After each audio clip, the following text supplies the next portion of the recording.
Levantemos nuestros ojos, la redención se aproxima, ya estamos casi viendo, Salvador de nuestras vidas,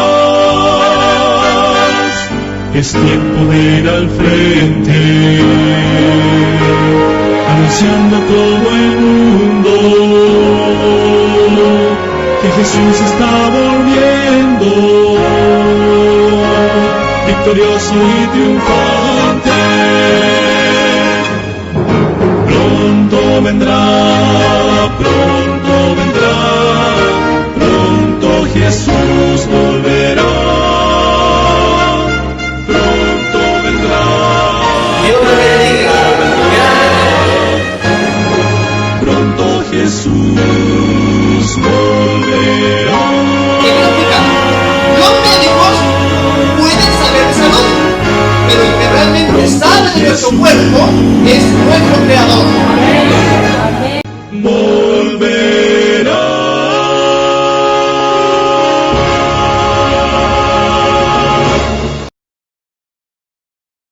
Sea bienvenido, ¿no? Y gracias por compartir con nosotros en este sábado.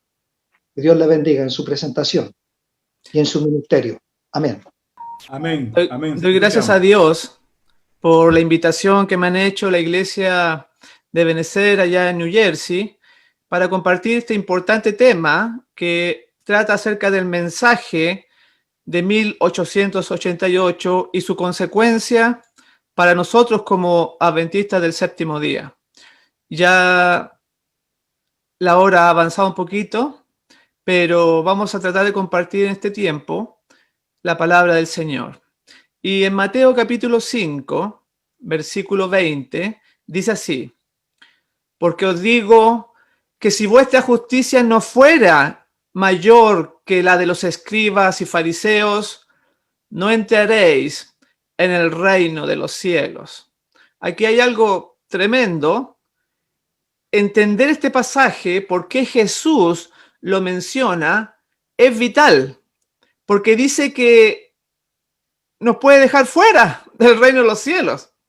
Hay dos tipos de justicia que vamos a analizar en esta mañana de sábado, que es una justicia humana y lo que realmente debiera ser el cristiano, practicar o vivir la justicia divina. En Filipenses, ahora, el apóstol Pablo nos habla en el capítulo 3 y versículo 9 lo siguiente. Dice así: y ser hallado en él, no teniendo mi propia justicia, que es por la ley, sino la que es por la fe de Cristo, la justicia que es de Dios por la fe.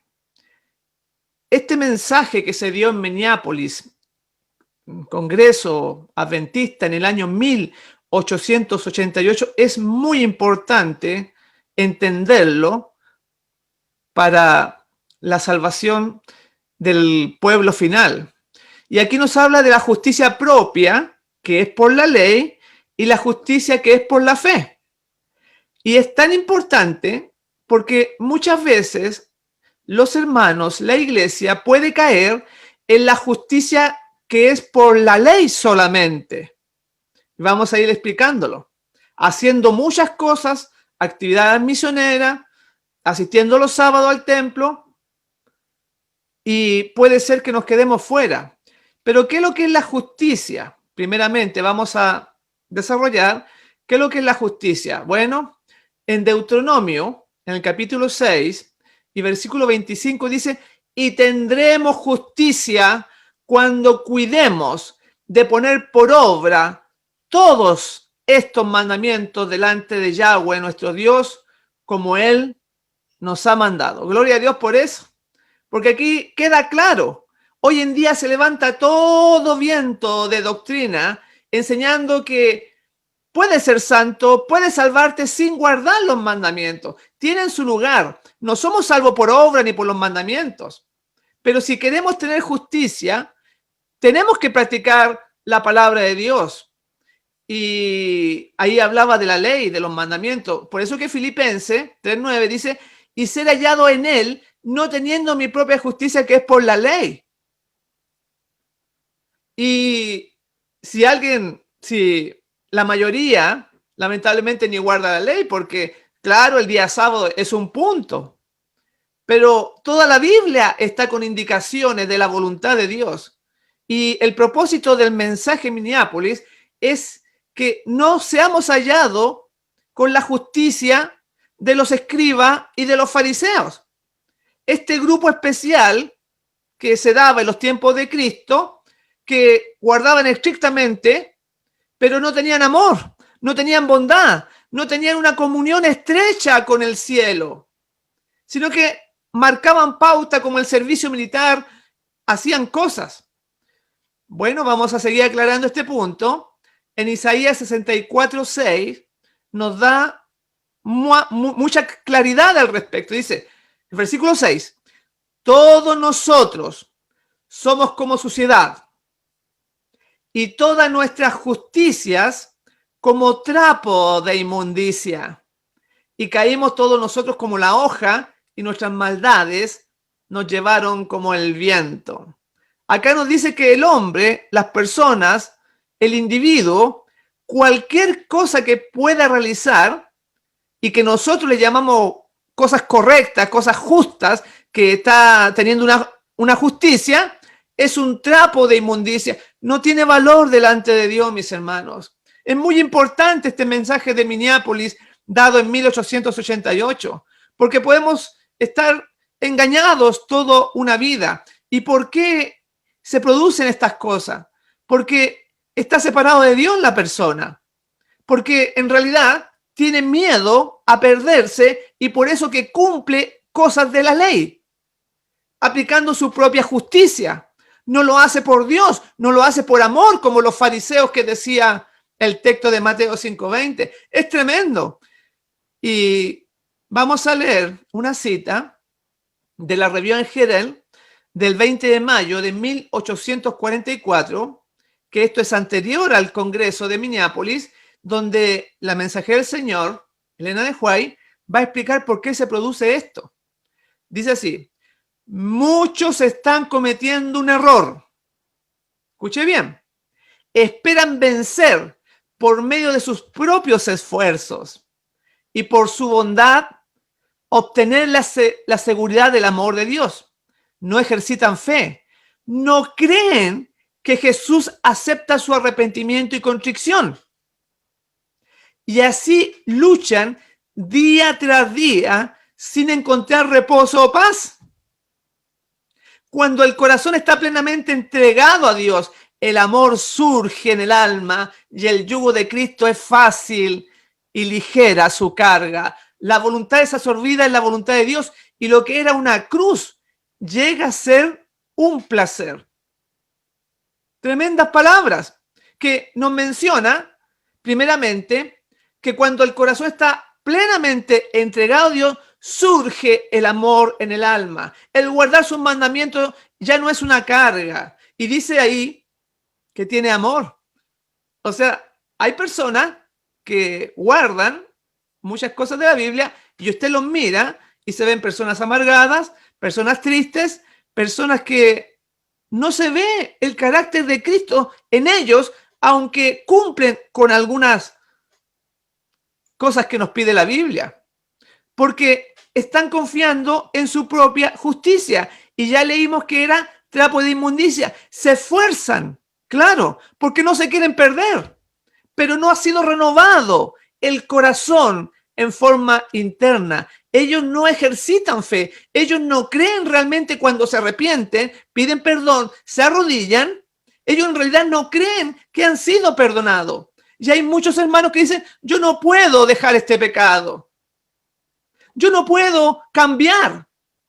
Bueno, no es que la persona pueda, sino que desea realmente ponerse en las manos de Dios para que Él haga una obra y de esa justicia, de esa intervención en el corazón del hombre, en la vida del hombre, a través de la fe, es lo que vamos a explicar algunos puntos. Y el apóstol Pablo, que escribió en Romanos 1:17 y que después lo tomó Lutero y que hizo esta gran reforma en el seno cristiano, este texto que vamos a leer hizo una obra tremenda y la va a volver a hacer en este tiempo del fin. Romanos 1:17 dice, porque en el Evangelio la justicia se revela por fe y para fe, como está escrito, mas el justo por la fe vivirá. ¿Pareciera difícil de entender? No, es muy sencillo. Dice que para que tú seas considerado una persona que revela la justicia de Dios, tienes que tener fe.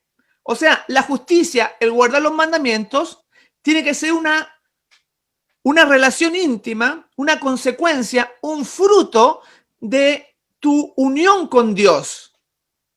No hacer cosas porque sí, por la sociedad, porque te aburres en la casa, porque te lo pide el papá, te lo pide la mamá o te obliga el esposo o la esposa a hacerlo. Eso no tiene valor alguno para Dios, aunque lo haga. Y eso es lo importante, porque si el pueblo actual conociese ese mensaje, si lo viviésemos, seríamos una iglesia tremenda en que el fuerte pregón se empezaría a dar, porque personas llenas de amor, llenas de bondad, que confían, que viven esperando en Dios, y el Señor los transforma y los guíe. Es tremendo. Y dice ahí el texto, Romanos 1:17, mas el justo por la fe va a vivir. No es por obra, pero tampoco podemos dejar la ley, tampoco podemos, porque el justo, ¿quién es el hombre justo? Hoy en día se enseña en los grandes estadios, las grandes campañas, donde bautizan a cientos de personas, las mojan, las echan al agua, dice que ya eres un hombre justo. ¿Pero qué es un hombre justo en la Biblia? En Ezequiel 18 nos menciona que es aquel que guarda los estatutos, guarda los 5 libros que escribió Moisés. Usted lo puede revisar, Ezequiel 18, y termina la frase diciendo, este es justo, este vivirá, porque tenemos que obedecer, obviamente. Pero dice que cuando tú alcances ese nivel de guardar todo, no vas a vivir por eso, vas a vivir por la fe, mas el justo por la fe vivirá. No dice el impío, no dice el incrédulo va a vivir por la fe, no dice eso como hoy en día se enseña en muchas iglesias. Por eso que cuando el Señor habla de que nuestra justicia fuere mayor que las escribas y fariseos, está hablando de aquellos que guardan los mandamientos, que guardan la ley, pero lo hacen por un motivo equivocado. En otras palabras es eso, porque si vemos el contexto de Mateo 5, del 17 al 20, dice, no penséis que he venido para abrogar la ley o los profetas. No he venido para abrogar, sino para cumplir. Esto lo dijo obviamente para todos aquellos que iban a pensar de que la ley iba a terminar. Pero acá dice que no ha terminado, que él no vino para terminarla. Versículo 18. Porque de cierto os digo que hasta que pasen el cielo y la tierra, ni una jota, ni una tilde pasará de la ley hasta que todo se haya cumplido. Gloria a Dios por eso. De manera que cualquiera que quebrante uno de estos mandamientos muy pequeños y así enseña a los hombres, muy pequeño será llamado en el reino de los cielos. Mas a cualquiera que los haga y los enseñe, este será llamado grande en el reino de los cielos. Porque no solamente se está refiriendo a los 10 mandamientos, porque los 10 mandamientos no hay ningún mandamiento pequeño, se está refiriendo a los 5 primeros libros de la Biblia, a Génesis, Éxodo, Levítico, Deuteronomio, Números, todo eso. Y después, y ahí viene, porque os digo que si vuestra justicia no fuere mayor que la de los escribas y fariseos, no entraréis en el reino de los cielos. Está hablando de los que observan los mandamientos. Está hablando de los que observan la ley.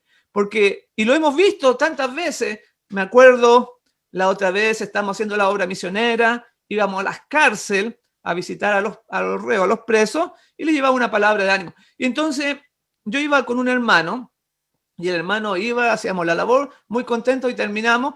Y ya después antes de despedirnos, me decía, estoy muy contento porque hoy me gané un frijol para el Señor. O sea, él se ganó su trabajo. Él hizo un mérito. Estaba contento porque se sentía que por haber ido a visitar a la cárcel, Dios ya tenía que tener un trato especial con él. Quizás usted al hacer un ayuno o al dar un donativo grande para la obra o para un pobre, sienta que Dios realmente le va a dar un favor especial. Pero no es así, porque toda nuestra obra, toda nuestra justicia es un trapo de inmundicia. Porque el Señor le dio a usted el don para hacer algo en la iglesia o en su trabajo, lo que sea. El Señor le ha dado todo lo que es. Y no podemos darle nada a Él, porque Él nos ha creado. Pero por eso que el Señor dejó el día sábado para recordarnos de que no somos nuestros. Y gracias a Él. Y entonces, si está haciendo alguna actividad que es buena, que debiéramos practicar, pero que siente dentro de su corazón de que eso Dios le debe dar un trato especial, eso es justicia propia. Entonces, he ahí el punto. Y voy a contar una historia del condenado a muerte que he compartido en otra oportunidad, pero que ilustra, mis hermanos, ilustra la situación interna que podamos pensar cuando hacemos nuestra labor, cuando le hacemos bien al prójimo o cuando cumplimos los mandamientos. Entonces, esta historia nos muestra eso. Se trata de un condenado a muerte que estaba delante del rey y de la reina. Estaba siendo juzgado y ya había salido la sentencia. Y estaba todo el pueblo reunido viendo el juicio y todo. Y ya salió la condena. Tenía que recibir la muerte. Pero como el rey y los súbditos lo querían mucho a este condenado a muerte, dijeron, vamos a darle una fianza para que quede libre. Y supongamos que el rey fijó la fianza en $100, supongamos. Para que salga, tiene que tener $100, pague la fianza. Y entonces el condenado a muerte no tenía dinero, empezó a buscarse en su bolsillo y la gente preocupada se dio cuenta de que realmente hacían falta los medios y empezó a juntar dinero, la gente que estaba observando, y también ellos lo entregaron para aportar para la fianza. Y entonces el rey empezó a contar $80, $90, $99, 90 centavos. Le faltaba muy poco. Y entonces el condenado a muerte dijo, por favor, esperen, voy a ver si acaso yo realmente tengo en mi ropa algo. Y lo que le faltaba al condenado a muerte, los 10 centavos que le faltaban, los puso y ahí completaron los $100 y pudo quedar libre. ¿Por qué estoy contando esta historia? Porque muchas veces nosotros pensamos que Dios lo hace todo, que no es por obra.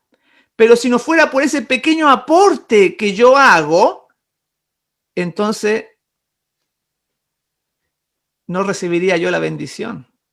Así como este hombre, no fue una gran suma la que puso el condenado a muerte, puso solamente 10 centavos, lo que faltaba para completar los $100. Pero sin esos 10 centavos hubiera quedado muerto.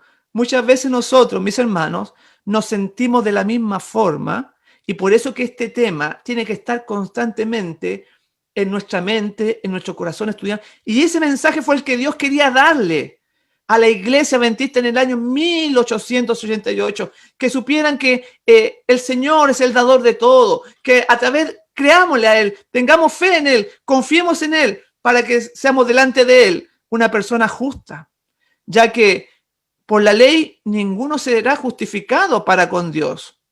Es muy interesante, hasta el regalo de una flor, una sonrisa, aún las cosas buenas que podamos realizar esporádicamente puede estar manchado por la sombra del egoísmo. Si no está de por medio Cristo, puede ser una herramienta en realidad para el mal.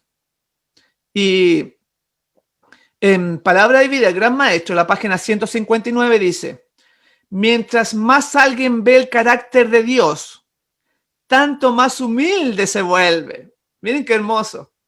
Sigue diciendo, y tanto más baja su alta estima. Solo de un modo el propio reconocimiento del yo será alcanzado necesitamos mirar a Cristo. El desconocimiento de Él, o sea, de Cristo, es lo que da a los hombres una alta idea de su propia justicia. Al contemplar su pureza y excelencia, veremos nuestra deformidad, nuestra pobreza, nos veremos tal cual como somos. Entonces, cuando una persona es orgullosa, es porque no está mirando a Cristo, aunque esté guardando el sábado. Vea lo que le estoy diciendo. Aunque dé el diezmo. Pero si es orgullosa, si tiene defecto de carácter en su vida. Por eso que necesitamos mirar, contemplar al Salvador para ver realmente nuestra condición. Y ahí entonces realmente el carácter va a ser transformado. Y este congreso de Minneapolis era el mensaje que Dios quería que su pueblo recibiese, que lo prepararía para la segunda venida. Y antes de, ya entrar en terreno con el congreso, vamos a decir que comenzó un día 17 de octubre del año 1880. O sea, primero hubo una asamblea ministerial que duró una semana. Una asamblea ministerial es una asamblea para los pastores, pero ya el congreso como tal fue el 17 de octubre, un día como hoy. O sea, hoy día estamos cumpliendo exactamente 132 años de este congreso de Minneapolis. Es muy interesante, que iba a ser el comienzo de la lluvia tardía. Y hay algo muy especial que quiero compartirles. El tiempo que se reunieron ellos y que tiene que ver con las fiestas solemnes de Yahweh. Las fiestas solemnes es lo que el Señor dejó para su pueblo, los tiempos de adoración. Y siempre, los que conocen de esto, Dios revela su voluntad a sus hijos en las fiestas. Y resulta que ese año, 1888, vamos a ponerlo ahí en la pantalla, vamos a ver, vamos a poner nuestro primer PowerPoint, cómo este asunto de Minneapolis no es solamente así al azar. Aquí vamos a poner las lunas, porque el calendario de Dios es lunar. Hasta en eso hay que hacer una reforma, porque se usa un calendario solar, que no debía usar el pueblo de Dios. Y si ustedes ven, octubre de 1888, el 5, que fue día viernes, comenzó el séptimo mes, según Levítico 23. Y si ustedes cuentan, 10 días, la expiación ese año fue el día 15. Pero el Congreso comenzó el día 17, pero la asamblea ministerial comenzó el día 10. O sea, cuando estaba la asamblea ministerial, que fue del 10 al 16, pasaron ellos por el día 15, que era el día de la expiación. Y cuando comienza el Congreso el día 17, que fue día miércoles, el sábado 20 comenzaron los tabernáculos. A ver si acaso lo pueden ver ahí, estoy moviendo la flecha. Y cuando comienza, Elena de White predica ese sábado y termina en los tabernáculos el día 27. O sea, la asamblea ministerial estaba en día de expiación y el resto del Congreso fue la fiesta de los tabernáculos. Muy interesante, ahí termina el día 31 y después, cuando termina el Congreso, fue el 4 de noviembre, que ya finaliza el día domingo, era un día de luna nueva. Muy interesante cómo Dios permitió que este Congreso tan importante pudiese ser parte también, se celebrase en la fiesta del Señor, para que los que estudian, los que investigan, vean si acaso esto es así como le menciona o no. Entonces, en este Congreso se vieron algunos temas muy importantes que fueron expuestos, dieron las charlas el pastor Jones y el pastor Wagoner. Estos dos pastores se destacaron trayendo este mensaje y que hubo una oposición, lamentablemente, por la Iglesia Adventista del Séptimo Día. Y ellos presentaron en la semana ministerial, que fue 7 días antes del Congreso, el tema de los cuernos de Daniel de Daniel 7 y Daniel 2 también, la estatua, y Cristo nuestra justicia en relación con la ley de Gálatas. Esos temas se vieron ahí, aunque también se tocaron algunos otros, pero fueron los principales y que se menciona por el espíritu de profecía que iba a ser el comienzo del derramamiento de la lluvia tardía. Pero se rechazó. E.J. Waggoner y A.T. Jones eran los que están dando este mensaje y que fueron apoyados por Ellen G. de White, y se produjo un pecado corporativo que vamos a ir analizando, aunque el tiempo es muy corto, donde fue rechazado, lamentablemente, fue resistido por gente como Jorge Battle, que era presidente, ¿no? Que estaba enfermo, por Urias Smith, por R.M. Kilgore y varios otros que eran presidentes de asociaciones, como J.H. Morrison, que era de Iowa, o hasta el tesorero de la conferencia, que era A.R. Henry. Los principales se opusieron, así como la rebelión de Datán, Abirán, allá con Coré, en los tiempos de Moisés, porque no hay nada nuevo bajo el sol. La asamblea ministerial estaba muy lejos de lo que Dios quería que fuese. Y en esa asamblea ministerial, en esos 7 días, solamente donde estaban los pastores, se habló de Daniel 7 y se puso la discusión en los cuernos que aparecen ahí, en los 10 cuernos que aparecen en Daniel 7, si acaso eran los unos o los alemanes. Urias Smith estaba por esa posición y este pastor Jones estaba por la posición histórica de los adventistas. Entonces, unos apoyaban a Urias Smith y otros apoyaban a Jones. Y lamentablemente, temas mucho más importantes que eso se podían tocar, como la justicia de Cristo, y sin embargo ellos están entretenidos en identificar a los 10 cuernos. Y aunque Ellen G. White en ese momento no había tomado una posición al respecto, sino que Dios ya después le mostró en los años posteriores. Así que para que ustedes conozcan el ambiente que había y por qué también se incrementó este recelo contra estos mensajeros que fueron rechazados. Y en la década del 70, 1870 y 1880, muchos adventistas habían perdido totalmente de vista a Jesús por darle énfasis al sábado, que era importante, pero se olvidaron de la salvación en Cristo. No nos puede pasar a nosotros lo mismo también. Hay que buscar un equilibrio entre la ley y el evangelio. Y cuando nosotros vemos la Biblia, encontramos esos dos tópicos, la ley y el evangelio, que siempre van unidos, siempre van de la mano. Pero este tema de la justicia de Cristo no solamente había sido dado allá en Minneapolis por Waggoner y John. La mensajera del Señor, Ellen G. White, ya hace tiempo lo venía dando y llamando a la iglesia para que viera este mensaje tan importante, y sobre todo les habló a la conferencia general de Battle Creek allá en Michigan. Y ya en esos años había una tremenda apostasía y decadencia en el pueblo de Dios. Tremendo. ¿Por qué digo tremendo? Porque si en ese tiempo que eran más consagrados, por ese tiempo que eran más entregados a las cosas de Dios, ¿qué dirían hoy día Ellen G. White con lo que vemos en las iglesias, en el mundo adventista? Y era tanto en ese tiempo que en la Review and Herald del 21 de noviembre de 1882, George Butler, presidente de la Asociación General, pidió ayuno y oración desde el 1 al 13 de diciembre. Escuche bien, ayuno y oración por 13 días.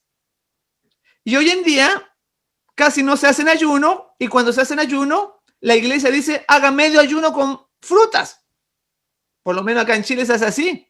Porque a la gente no le gusta ayunar, porque se ha metido tanto el mundo en la iglesia. ¿Y por qué estaba citando este ayuno el pastor George Butler? Por la apostasía y decadencia espiritual de la iglesia. O sea, la cosa ya venía bastante mal. Y dice así: el progreso de la obra se retarda considerablemente por causa de nuestra condición de falta de consagración como pueblo. Ahí sale la revisión general del 21 de noviembre. Y también Elena White mencionaba la situación de la iglesia, que era mucho mejor que ahora. Ella dijo: hay muchos ministros que nunca estuvieron convertidos. Tremendo, porque un ministro que estudia la Biblia, que dedica su tiempo a la obra, no está trabajando como una persona secular que tiene su trabajo material, que a las 8 entra al trabajo, sale a las 6 de la tarde y casi todos los días así. No, estos ministros tienen tiempo para estudiar, están predicando, están enseñando. ¿Y qué dice Elena de White? Hay muchos ministros que nunca estuvieron convertidos y que no participan de la naturaleza divina. Cristo no mora en sus corazones por la fe. Qué tremendo. Por eso que partimos diciendo que debemos participar de una justicia mayor que la de los escribas y de los fariseos, porque eran ministros, eran pastores, se supone que eran hombres de Dios. A lo mejor usted es un miembro que piensa que es de Dios, pero nunca fue convertido. No participaba de la naturaleza divina, no tenía fe, no creía. O sea, cuando hablo de fe, es cuando acepto la palabra y la pongo por obra en mi vida, porque la creo y la practico entonces, si la creo realmente. Y el 22 de marzo de 1887 nos va a hablar acerca de esto, de que se necesitaba un reavivamiento en el pueblo de Dios. ¿Podríamos pensar si acaso se necesita hoy? ¿Si acaso debiera haber un reavivamiento en su vida o en mi vida? Yo creo que sí, ¿no? Porque nadie conoce a los adventistas. Si usted va a golpear una puerta, por ahí dicen: usted es testigo de Jehová, es mormón, que se caracterizan por hacer una obra misionera, porque en la iglesia, cuando se cita, el director misionero cita a las 3 de la tarde, vamos a visitar una cárcel, vamos a visitar hospitales, vamos a entregar estudios, llegan 2 o 3. Hermano, ¿será que la semilla del Congreso de Minneapolis, esa oposición, ahora es 10 veces mayor? Vamos a ver la cita. Dice así, está en la revisión general del 22 de marzo de 1887, dice así: la mayor, escuche bien, es lo primero, la mayor y más urgente de todas nuestras necesidades es la de un reavivamiento de la verdadera piedad en nuestro medio. Procurarlo debiera ser nuestra primera obra.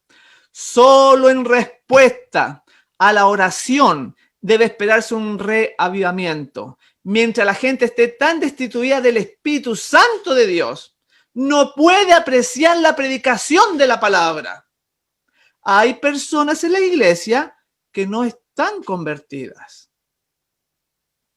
Tremenda cita. Dice que la gente no puede entender los temas porque no tiene el Espíritu Santo. Y si antes eran más fervorosos, eran más consagrados y rechazaron el Espíritu Santo en Minneapolis, ¿qué podemos esperar hoy en día? Realmente no podemos cubrir esto con una capa y decir que no es así.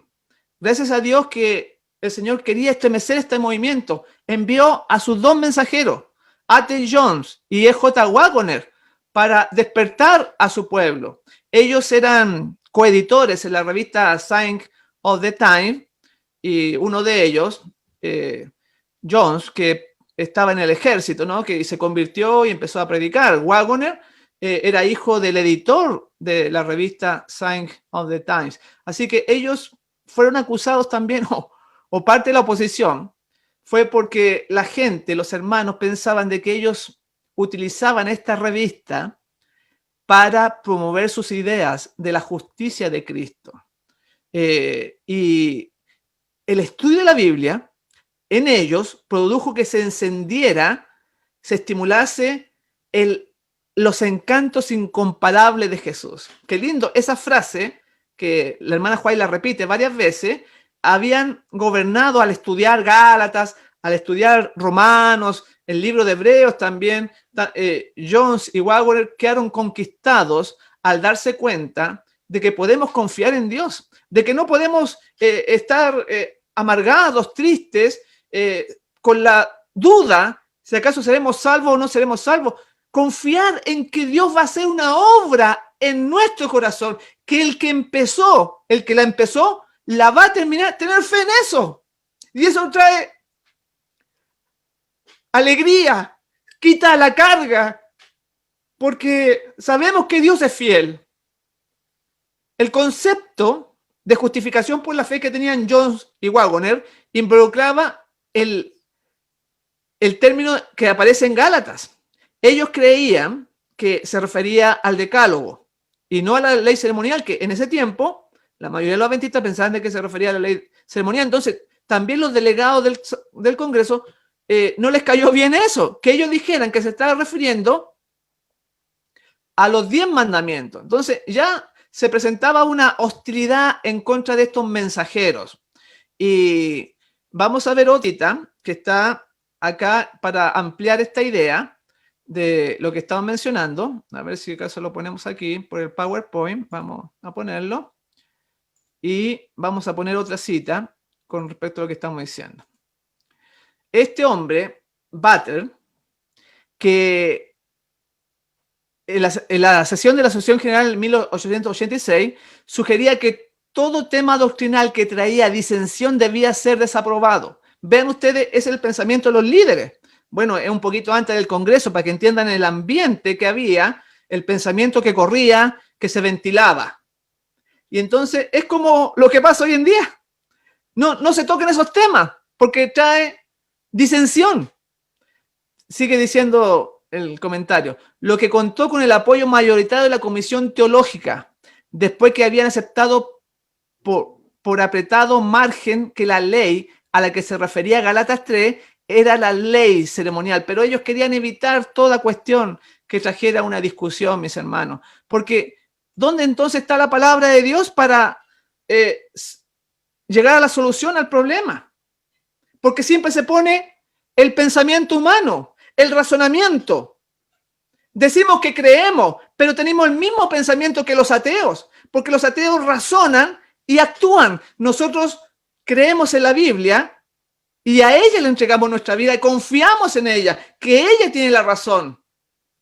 Pero para evitar la controversia, ellos preferían quedarse callados, ¿no? Y le dieron el favor que se refería a la ley ceremonial. Ahora, en la ley de Gálatas 3:24, ¿qué dice? ¿Cuál era el punto de confrontación que ellos tenían? Es el siguiente, que está en Gálatas 3:24. Dice, la ley ha sido nuestro ayo para llevarnos a Cristo a fin de que fuésemos justificados por la fe. Entonces, ese es el punto que estaba en controversia y que puso en contra los delegados, en contra de Wagner y de John. Así que esto trajo problemas. Y cuando Wagner y John estudian estos libros y se enamoran de Jesús, contemplan esos encantos maravillosos del Señor, él escribe en un libro que se llama Cristo y su justicia lo siguiente, que de todo lo que él escribió la destaqué porque es maravillosa para mí en forma personal. En la página 45-46 del libro Cristo y su justicia, escrito por Wagner, dice así: qué maravillosa manifestación de amor. El inocente sufrió por el culpable, el justo por el injusto, el creador por la criatura, el hacedor de la ley por el transgresor de la ley, el rey por sus súbditos rebeldes. El amor infinito no podía encontrar una mayor manifestación de sí mismo. Bien puede decir el Señor, ¿qué más podría haberse hecho por mi viña que yo no haya hecho? Qué hermoso. El Creador sufriendo por la criatura rebelde, por ti, por mí. Y es ese el encanto que encontró Wagner en los libros de Gálatas, de Hebreos.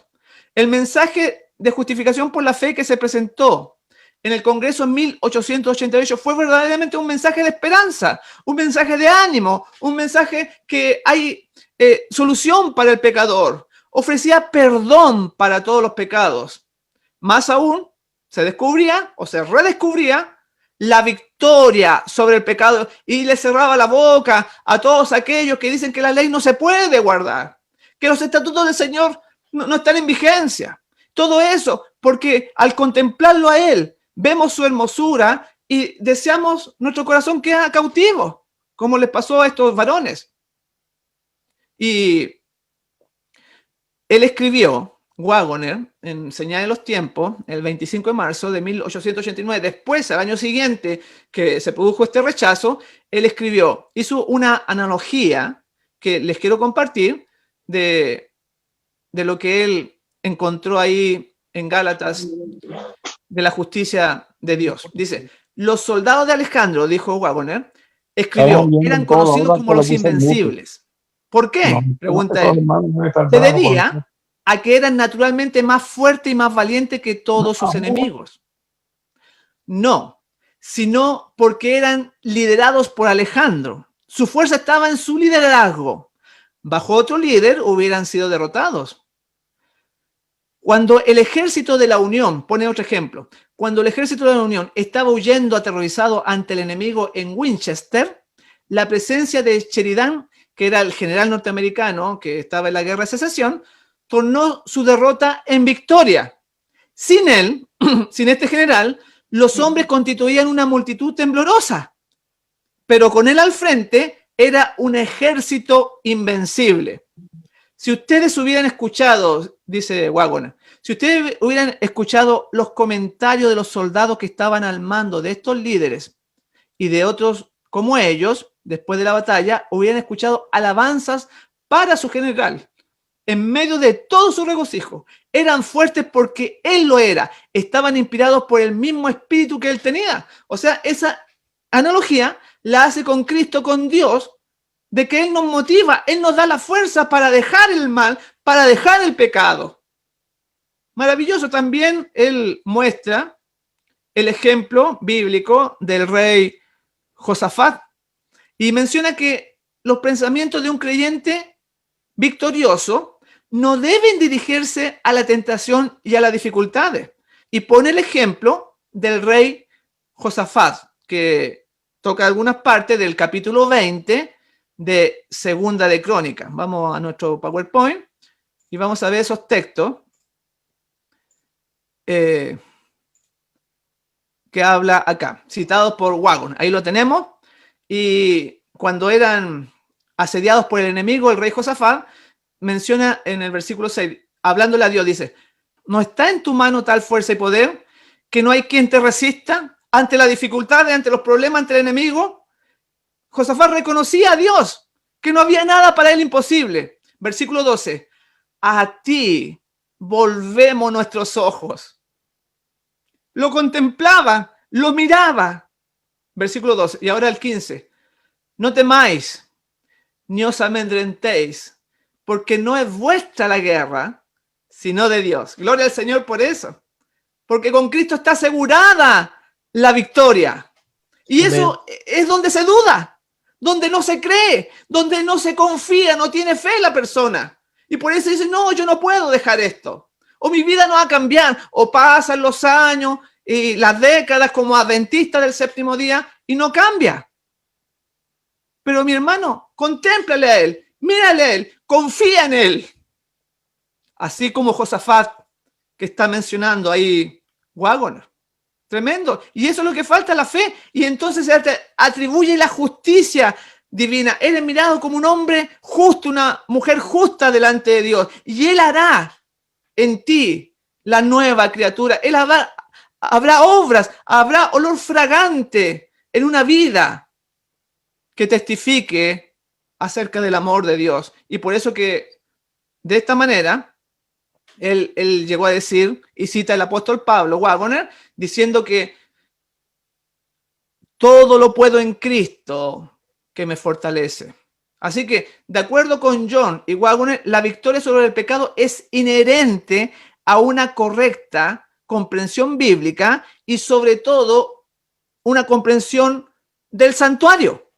Y ahí donde los adventistas de hoy, bueno, también en el pasado, ¿no?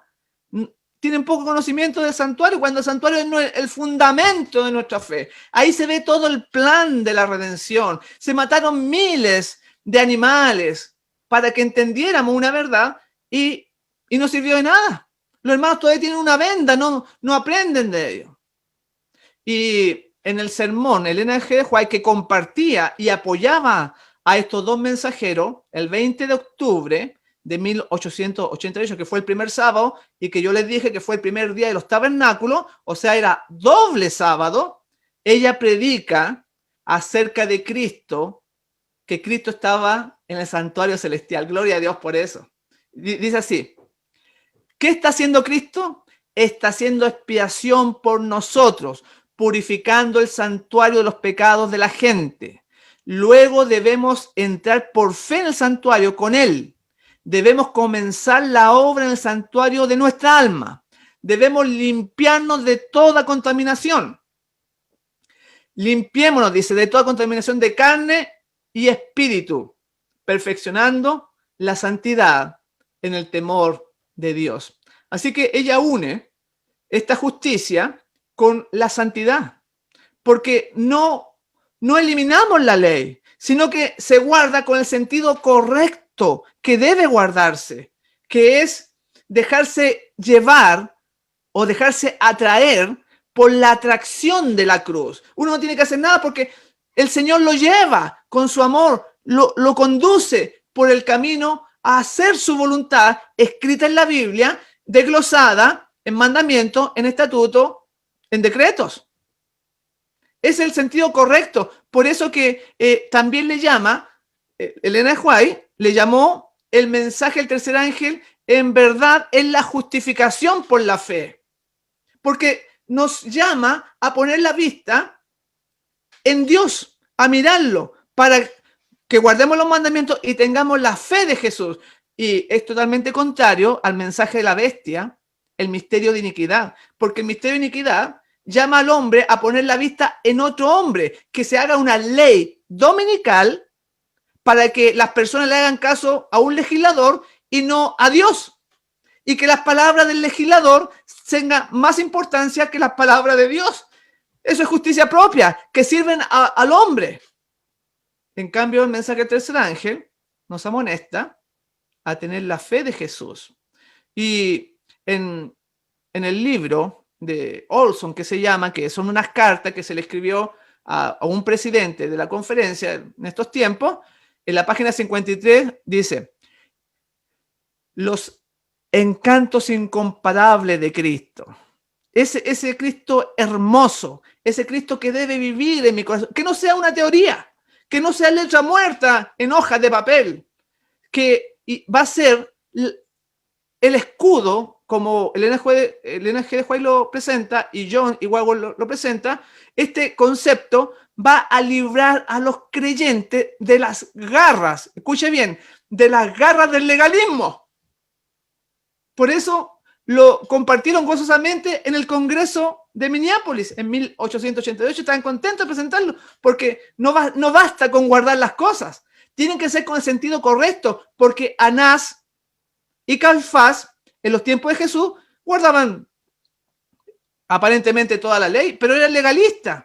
Y por eso que Mateo 5:20 decía: porque os digo que si vuestra justicia no fuere mayor que la de los escribas y los fariseos, no entraréis en el reino de los cielos.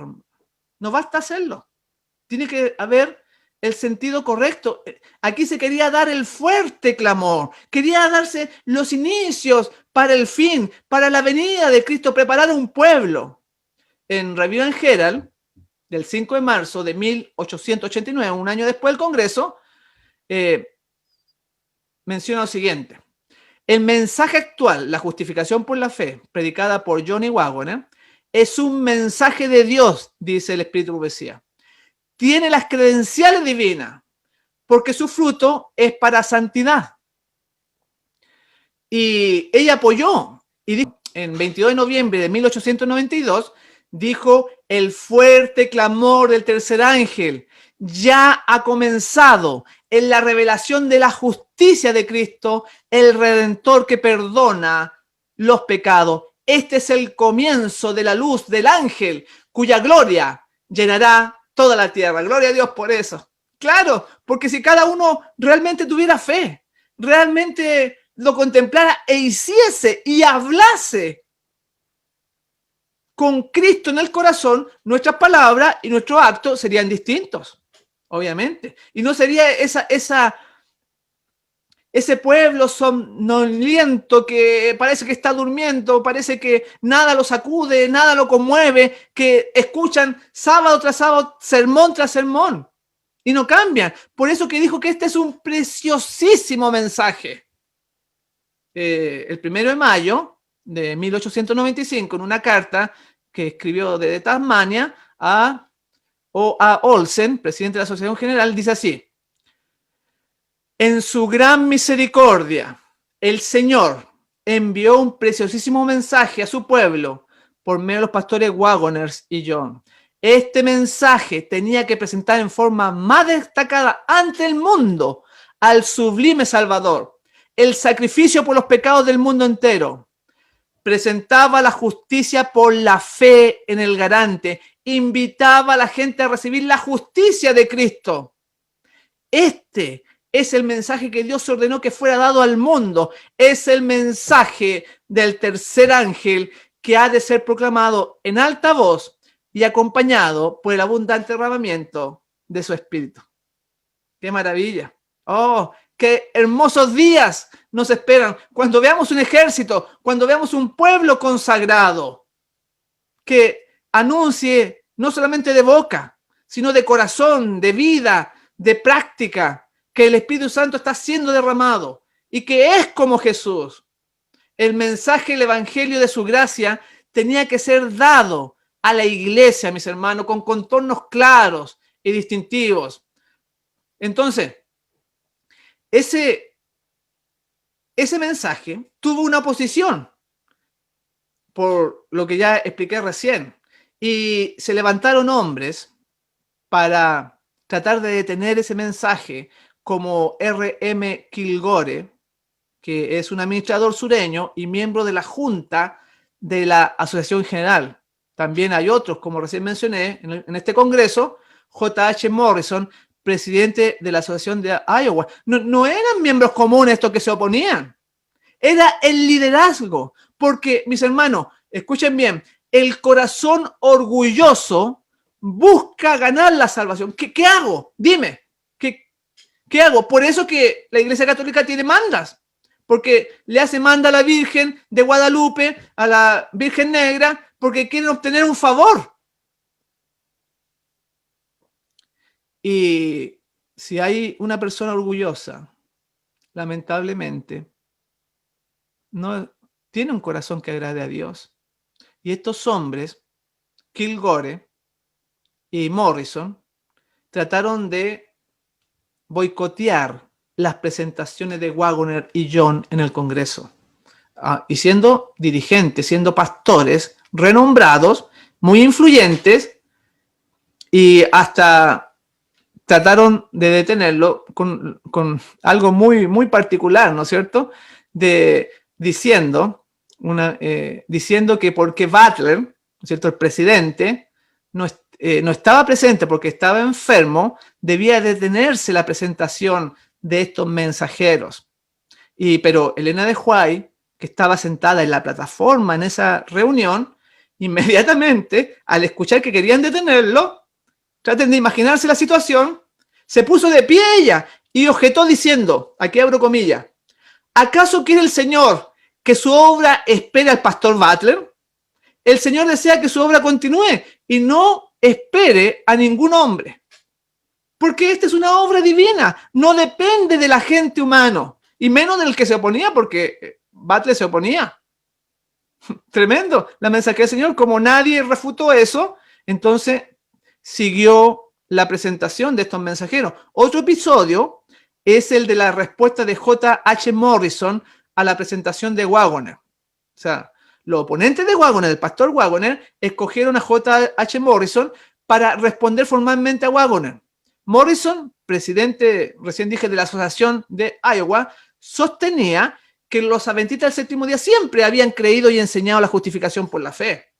Esto, por supuesto, técnicamente podríamos decir que es correcto, pero no reconocía que esta doctrina fundamental, correctamente entendida y como resultado de una experiencia personal con Cristo, había sido oscurecida por un ensobrecedor énfasis en la ley.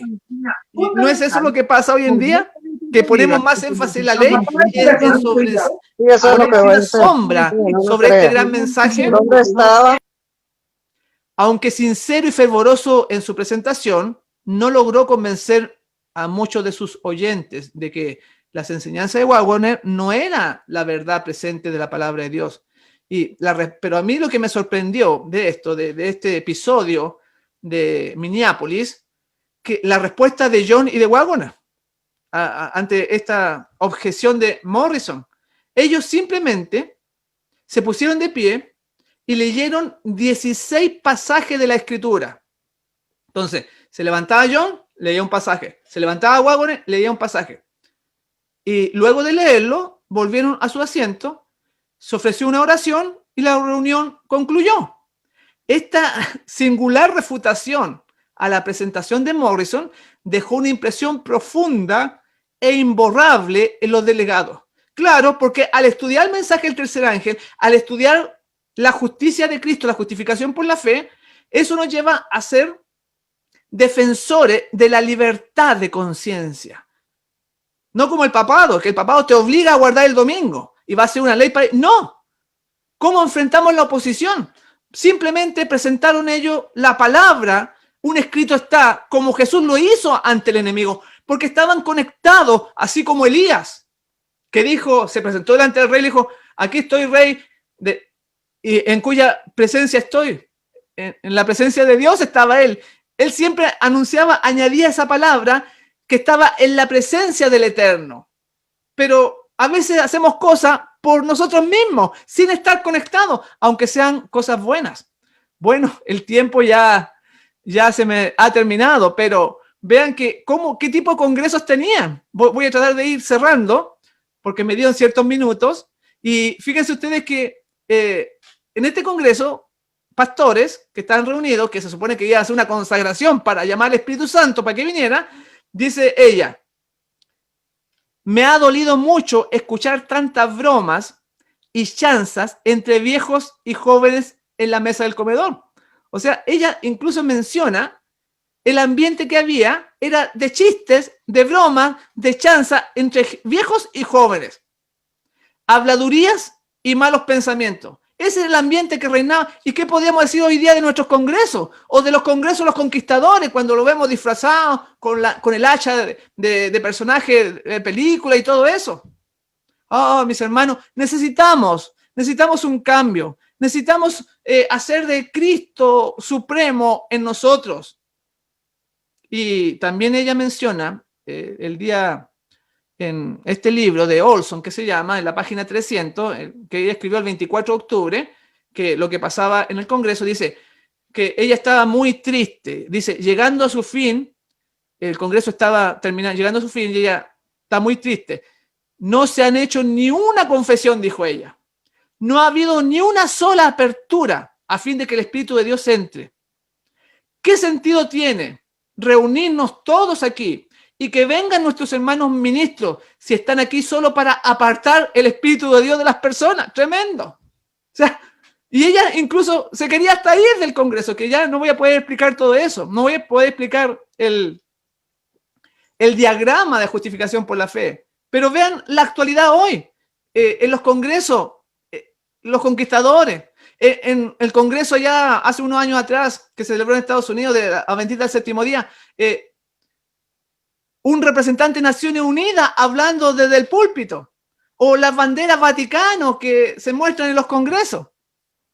Es tremendo lo que estamos viviendo hoy, que si nos llama la atención lo de 1888, hoy en día deberíamos haber aprendido la lección y poder cambiar el sentido de nuestra predicación. voy a terminar ya y quiero ilustrar este mensaje con una historia de un rey que tuvo su fiesta de cumpleaños. Estaba de aniversario, muy contento, y todos en el reino le traían presentes. Voy a contar esta historia para mostrar que debe ser el motivo correcto por el cual guardamos la ley, sus estatutos, sus mandamientos, todo lo que es la palabra de Dios. Entonces este rey hizo esa celebración de fiesta de cumpleaños. Y todos los súbditos iban a regalarle cosas muy hermosas. Pero había uno que era muy pobre y no hallaba qué regalarle al rey. Lo amaba mucho, lo quería mucho, pero no tenía nada que ofrecerle. Y pensando, el súbdito dijo, ya sé lo que voy a regalarle al rey. Voy a ir a una fuente maravillosa que está a 3 días de camino y con una botellita voy a sacar agua de esa fuente de agua y se la voy a traer al rey, que es muy agradable esa agua. Y ese va a ser mi regalo. Así que partió el súbdito, caminó 3 días, quedaba bastante lejos la fuente, echó el agua del manantial, la echó ahí en la botella y entonces la trajo. Y ya eran 3 días de ida y 3 días de vuelta. Y entonces cuando llega a la corte, todos los demás que estaban ahí presentes se dieron cuenta de que ya se había puesto añeja esa agua, que estaban esperando la cara fea que iba a poner el rey cuando este súbdito se la pasase. Y entonces va el súbdito, se presenta delante del rey y le dice, este es mi presente para ti, oh rey, yo te amo mucho, eres un gran rey, soy muy pobre, pero acepta mi obsequio. Y el rey vio al humilde siervo, le recibió la botellita y empezó a beber. Y todos están expectantes pensando de que el rey le iba a encontrar muy mal el agua. Y cuando termina de beberla, el rey dice, qué rica es esta agua que me has traído. Gracias, buen siervo y fiel. Y todos los de la corte quedaron sorprendidos. ¿Cómo si esa agua estaba muy mala? Ellos sabían que estaba muy mala. Y le dijeron al rey, rey, pero esa agua tenía muchos días ya. ¿Cómo tú la encontraste tan sabrosa, tan buena?